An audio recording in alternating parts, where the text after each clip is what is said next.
You've got a real transition with a lot of public figures here that know that they're going to be normalizing him real soon. And they're in the process of doing that, right? I mean, if you are the CEO of a public company, I don't care what you thought beforehand. Now suddenly he's fine.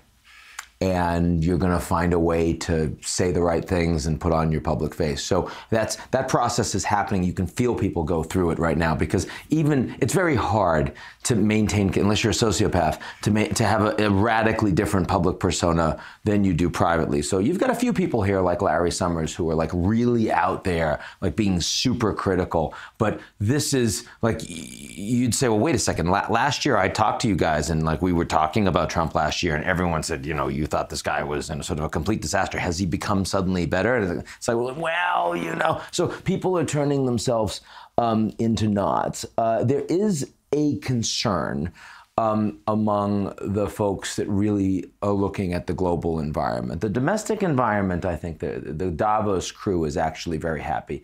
They're happy because they think that they're going to do well personally. They're happy because they see that the regulatory environment will become more streamlined and pro-industry.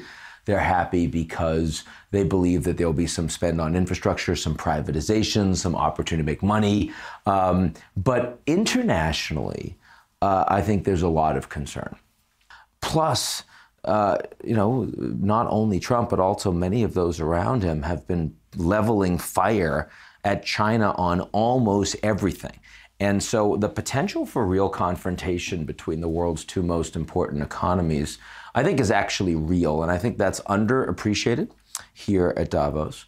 Because people are saying, well, you can't predict what Trump is going to do. Well, actually, you're the same people that are predicting that he's going to do great things for the U.S. economy at home, some of which I happen to agree with. But you can't keep those two things in your head at the same time. So, I mean, clearly there is a hell of a lot of geopolitical risk right now.